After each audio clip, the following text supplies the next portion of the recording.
Welcome. I'm Sebastian Mahfood, and you're listening to WCAT Radio, the on-air wing of En Route Books and Media, bringing you the dulcet sounds of Catholic wisdom.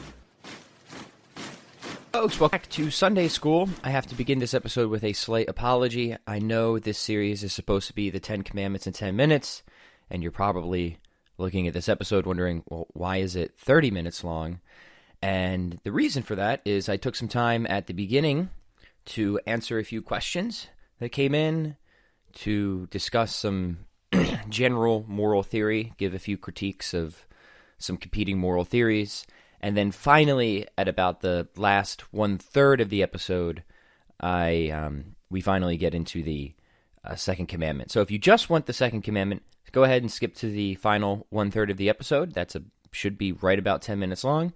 But if you got a little bit of time, listen to the whole thing. I think you'll find it enriching. Yes, enriching is the word. Perhaps a little bit entertaining, but good. I think you'll like it. All right, thanks and enjoy, folks. Welcome back to Sunday, our segment, the 10 Commandments in 10 minutes. We're moving on to the Second Commandment today. Before we do that, however, very quickly, I just want to give a shout out to a few people who have written in and asked some questions. So the first one comes from Rob. He says, Pat, I've been absolutely loving your Sunday school segments. You do such a fine job of explaining theology in a way that has not only made me incredibly interested, but wanting to buy tons of books on the subject matter. Please keep this series going. It's now my favorite part of your podcast. Also, any book recommendations you have would be great. Rob, I'll give you two very quickly. What We Can't Not Know by Jay Budziewski, and that will be a nice supplement to this series here, which will explore both natural law, philosophy. So Jay's an interesting person, by the way, because he used to be a devout atheist, and then his study of moral philosophy eventually led to his conversion. So if you want to go deeper, both into general and specific revelation, that's a really good book, and that does a very fine job of both while examining the failures and the incoherencies of pretty much every other moral system. So that's a good crash course in general ethics, I would say. Second, I would go, if you're kind of just getting into this, pick up G.K. Chesterton, grab Orthodoxy, or C.S. Lewis, Mere Christianity. Chesterton and Lewis are usually my first recommendations, and very simply because they were great thinkers. They were amazing creatives. They were both tremendous writers, and that's rare when you get somebody who is not only rigorous in their arguments, in their philosophy, but they can engage. They can write in a way that is absolutely entertaining and compelling. So you'll not only learn, but you'll thoroughly enjoy those reads. So yeah, I would go with Orthodoxy by Chesterton and Mere Christianity by C.S. Lewis. Miracles by Lewis is also great. Anyway, next one comes from my friend Jake. I caught up with him in Wisconsin. So Jake, what's up, my friend? And he wanted me to talk somewhat briefly about utilitarianism and its failures. So utilitarianism is of course a moral philosophy. I would say it's an amoral philosophy, but it is a moral philosophy. It's a very popular one. It comes in many different forms. You have act utilitarianism, you have rule utilitarianism, and you have a lot of different moral theories out there that, even if they don't claim to be utilitarian, they actually are. An example of this would be something like Sam Harris's abysmal book, The Moral Landscape. Now, what that book tries to do is say that our moral decisions should be based on whatever contributes to human flourishing. Now, here's the problem with that. One, it's very hard to define what human flourishing is, but let's just imagine that we can define human flourishing. Say it's some general state of happiness, some certain. Well, there's a problem right off the bat. Is first off, this type of theory confuses answering a question with ignoring it. So rather than saying why we should value human flourishing, because that's the moral question. Like, what is valuable about humans in and of themselves that we should pursue human flourishing? And that question is never answered. It's just skipped or assumed. So the whole book starts by begging the question. I mean, it just builds off of one enormous logical fallacy, which is okay. That can be that can be granted every now and then, but from somebody who is as popular as Sam and who claims to have a background in philosophy, it's pretty unacceptable, because you have to answer the question, well, what makes human beings intrinsically valuable that there's any type of moral obligation to pursue our flourishing to begin with? And as an atheist, you really can't answer that question, because you're committed to the idea that there's nothing obligation to pursue our flourishing to begin with. And as an atheist, you really can't answer that question, because you're committed to the idea that there's nothing objectively or intrinsically valuable about humans. We may think we're valuable, but on atheism, remember, we weren't designed. We're not here for a reason. We're more or less a cosmic accident, slightly more evolved primate, hurling through space on an infinitesimal speck of dust, doomed to both individual and collective oblivion. There's no way you can smuggle any objective value, meaning, or significance into that. So you're just being inconsistent with atheism at that point, which Sam is constantly doing. But even beyond that, you run into problems, and this is common of utilitarianism, where this might be more than a 10-minute episode, folks. You can just skip ahead to the Second Commandment at this point if you're getting bored. But let me continue. And this is true of all forms of, I would say every form of utilitarianism, but we can use Sam's as an example, where there's going to be clear instances where whatever contributes to a person's flourishing is not the more wrong thing. Imagine people who are homicidal or people who are pedophiles, where they obtain a sort of sense of well-being by engaging in morally disordered acts. Now, if we can imagine, so this will get a little bit technical, but it's worth examining.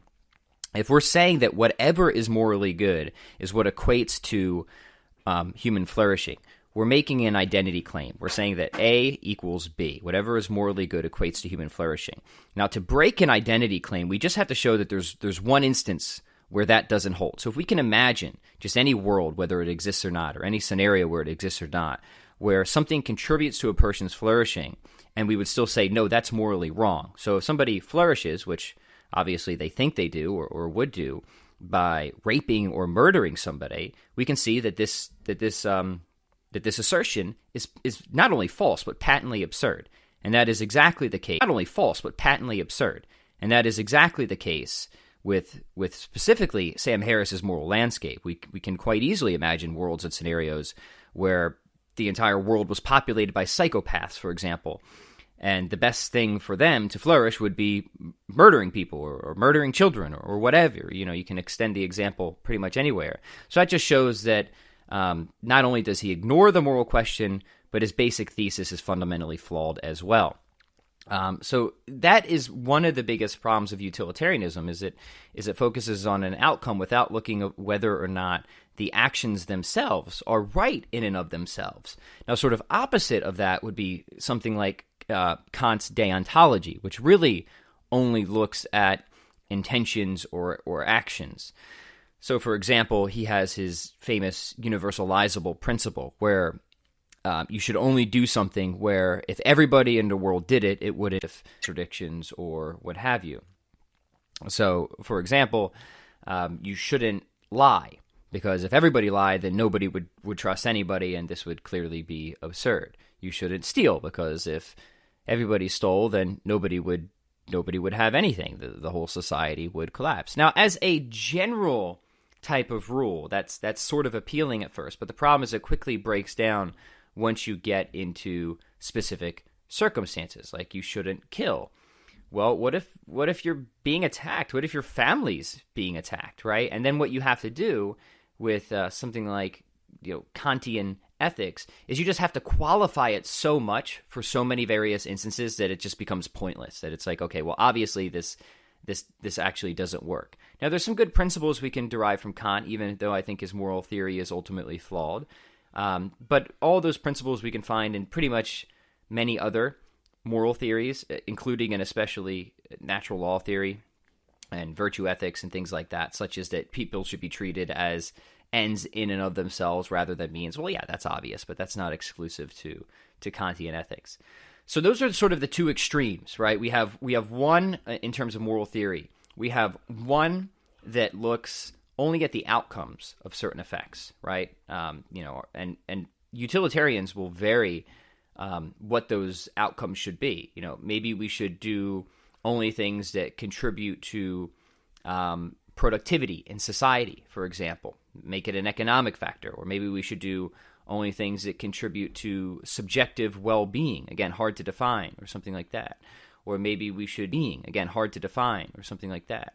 Or maybe we should do only things that yada yada yada. So utilitarians don't even agree, at least nothing close to universally, on what exactly the outcome should be, because that again is the moral. That just brings you back to the moral question, because they ignored it. Well, what are the things that are actually worth pursuing? So they're ignoring the question, or they're trying to smuggle it back in some unjustified way. So utilitarianism is garbage as far as I'm concerned. Kant's is a little bit better, but still utterly lacking. And even so, Kant would try to ground morality and rationality. Because if you're a rational person and you work through his universalizable principle, you would see that it's often self-defeating to, or against your self-interest, to behave in certain ways that would go against preferable behavior, we could say. Well, that's fine, but that doesn't do anything to show that we have a moral obligation, or that there's moral value in that. So what if I want to go against what's preferable to universal behavior? So what if I want to go against myself? Why is that wrong? And you can't just ground that in human rationality, because what if I don't value human rationality? So if we want to say that something is objective, like we all feel that morality is, we feel that there's this realm, this really existing realm of moral laws, values, and duties. We all experience this, and we all live our lives like that is true. If we want to affirm that, then we have to ground that not in human beings. For something to be objective, it means that it exists independent of any human being thinking about it, perceiving it, remembering it, etc. For example, I'm looking at a lamp. That lamp was there before I saw it. It would still be there even if I didn't continue to exist. It is an objective reality. It's how does the moral law exist, if it exists at all? And this is where you go through the ontological question, which is the most important question, I would argue, that utilitarians, especially Harris, they just ignore this question. And what they're trying to get after is an epistemological question of how do we figure out what is right and wrong. But that's secondary. What we first need to figure out is, do right and wrong, good and bad exist? And if so, how do they exist? That's ontology, moral ontology. After that, we can talk about how to figure out right and wrong, good and bad. That's epistemology. Now, so many people confuse these two, but they're two different areas of study. Now, ontologically, we can only ground morality in sort of two places when it comes down to it. Three. We have three options for morality. And by the way, folks, I'm sorry. We're already past 10 minutes. So if you just want to hear about the second... Wait, folks, I'm sorry. We're already past 10 minutes. So if you just want to hear about the Second Commandment, just skip ahead to that. I promise I'll keep that part under 10 minutes. But these are important topics, and Jake got me on a bit of a roll. So we're talking about moral ontology. There's really three options, okay? One, we can ground it in God. We can say that moral values are really a reflection of God's essentially good character. And then duties are a reflection of his character, for example. So morality is grounded in God. God is essentially all good, essentially all loving, essentially all just, essentially all merciful, so on and so forth. That is his very nature. And then he issues commands that are in line with his nature to us, okay? That's option one, and that's my position. I think that's the only coherent position if we want to say that morality is objective. We have to have that transcendent anchor point. Position number two is Platonism, which is weird, because that says that there's this sort of third realm of abstract objects that just sort of exists out there almost inexplicably. Now, the problem with this is one, I think it's incoherent, because there's no way to really make sense of the idea that when we perform a good object, we're somehow aligning with some abstract entity in a Platonic realm. Like, how do you even begin to explain that? How do you begin to perceive it? It's just utterly incoherent, I think. But even beyond that, certainly we have no moral obligation, right? If God exists, we have an obligation. He's the ultimate authority. But who the heck has a moral obligation to an abstract entity? Nobody has an obligation in an abstract realm, or the essential components of the person meatloaf, right? If you think that that's an abstract concept. Nobody has an obligation to that. So even if that existed, it wouldn't. We certainly wouldn't be obligated to obey it, even if we could somehow make sense of how we perceive it. So Platonism reduces to incoherency. And if Aristotle did anything to help Plato, he got rid of the sort of Platonic realm nonsense and just grounded. And Aquinas really perfected this, where things that like mathematics and things that we sometimes philosophers think exist abstractly in some Platonic realm are really just divine thoughts. And they match in both the divine mind and our mind, and that perfectly explains what needs to be explained there. That's getting a little sidetracked. Now, the third option for morality is the atheistic or the naturalistic one, which really is moral nihilism. It says that only physical things exist. But if there is a realm of objective moral values and duties, that's not something we can observe under a microscope or through a telescope. This would be an immaterial reality, which means then the only option we have on an atheistic worldview is to conclude that morality itself is an illusion. It's something that was fobbed off on us by the socio-bioevolutionary process. It conferred some type of adaptive benefit, and that's all it is, right? And there's no really good or bad or right or wrong in the world. There's just this false impression of it that contributes to the propagation of DNA. Now, everybody knows that that's intuitively wrong, and it's objectively wrong too. But that's the only consistent position that you can assume as an atheist, unless you're going to be a Platonist, which is deeply coherent.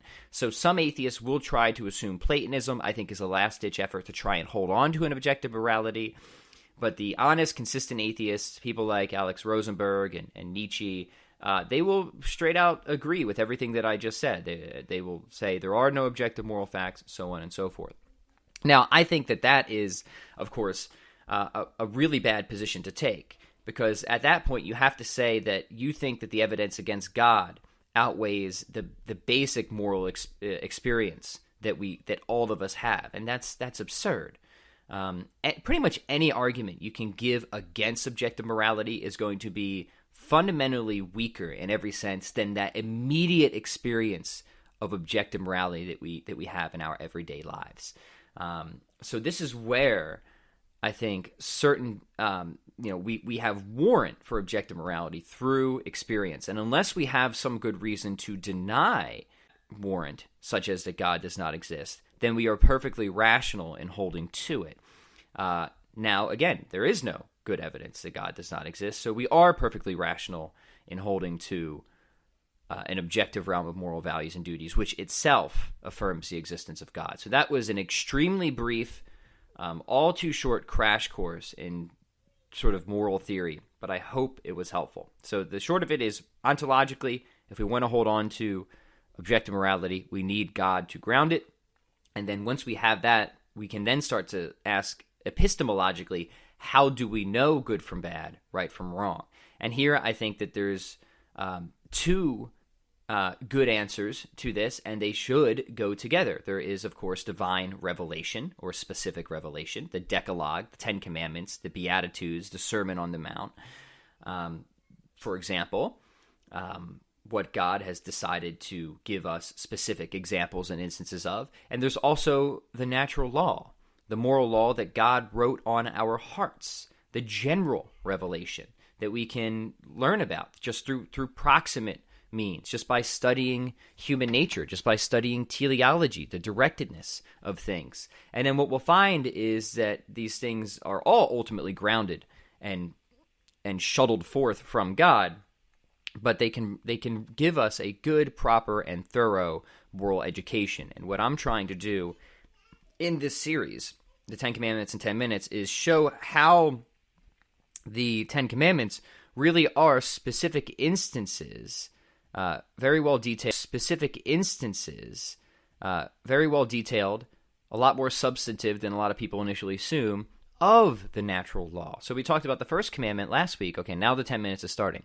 We talked about the first commandment next week of how the sort of natural law principle, the basic moral axiom behind that is giving to one what is deserved. This again, intuitive sense of fair play, of justice, And of course, that also applies to God, giving to God what he deserves. Now, what does God deserve? Well, he deserves our praise, our friendship, our love, our admiration, our obedience. Now, people sometimes scoff at the word obedience because they think, oh, I'm a free creature. Well, you are a free creature because God made you that way. But God also knows what's good for you. He knows what's good for you way better than you do. Believe me, way better than any of us do. And God wants what is good for us. So if you want what's good for you, then you should be obedient to God because He's going to give it to you.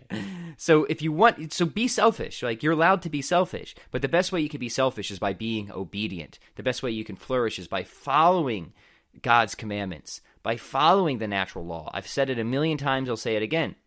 Morality is not some divine decree for ruining a good time. Morality is a blueprint for human flourishing, to be most the kind of creature you are. Flourishing in the sense of leading a good life, a life where you do things that are good in and of themselves because of the types of things they are, not just because of the things you achieve. This isn't utilitarianism, because things like compassion and justice are just good in and of themselves. And that's what the Ten Commandments, that's what natural law helps us to find. And it's right. We know that something like compassion is good in and of itself. We know that. It's basic. It's intuitive. Regardless of what comes out of it. We know that justice is good and fair play is good in and of itself. And all of this makes perfect sense. And it can only make sense in relation to the divine. So let's move on to the Second Commandment. I apologize. Again, if you listen through all of that, please forgive me. I know 10 Commandments in 10 minutes, people are going to see this 30-minute episode and be like, what the heck is Pat talking about? All right, let's get into it. Second Commandment, you shall not take the name of the Lord your God in vain, for the Lord will not hold him guiltless who takes his name in vain. Okay, so there is actually quite a bit that is tied into the Second Commandment. I went through this with my Sunday school kids, my actual Sunday school kids, not too long ago. And the part that they found most interesting was not, and we'll go through many different parts here, but the part that they seemed to find most interesting was the oath part, I swear to God, and they're all laughing the Bible all the time. Like, does that mean I'm in trouble? And I'm like, like maybe we shouldn't say it, but we can think about it. If we're saying it jokingly or jovially, that's one thing. But if we take an oath and we tell somebody, I swear to God, you put your hand on the Bible. We're talking like perjury level here. I swear to God. Not only are you going to get in legal trouble, but you're breaking a commandment there. You're taking the Lord God's name in vain. So it's a serious offense. Now that said, there's often truth in jokes or lies. So part of the reason the Second Commandment is not taking the Lord's God in vain is it's a reflection of a lot of the First Commandment, giving God what he is owed, having a proper relationship and understanding of God. Now, when you have that, naturally you're not going to blaspheme him, which is quite obviously the highest offense, right? We don't to blaspheme God. We don't use his name in inappropriate ways or haphazard ways or things like that. For example, the person, there's a good paragraph here. Let me just read this to you. This is from the book, What We Can't Not Know, which I recommended at the beginning. So there's two paragraphs. Let me read these to you quick because I think it's worth reading. So a paraphrase of the Second Commandment might be, you shall not use empty speech in connection with God.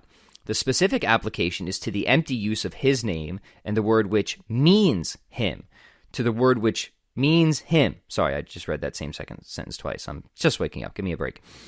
But by implication, it forbids every form of light, careless, dishonest, contemptuous, hypocritical, or blasphemous speech of him. So yeah, if you go around and you're a little bit too light or careless, yeah, we need to work on that. We're technically, quote unquote, technically breaking the Second Commandment. And look, I'm guilty. So technically breaking the Second Commandment. And look, I'm guilty. So write it down. I have confession later today.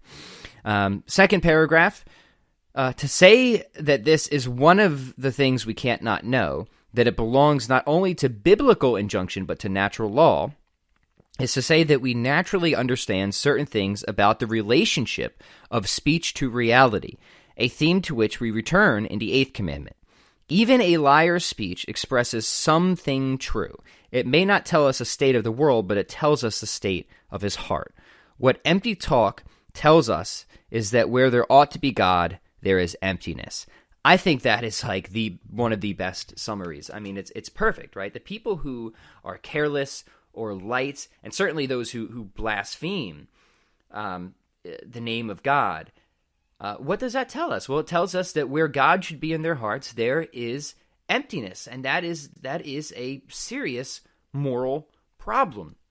So this brings me back to a question that often comes up, because I'll go through moral theory with people. I get into a lot of debates on this, and the most common objection somebody will say when I talk about moral ontology, for it being necessary if we want to affirm objective morality, that God exists.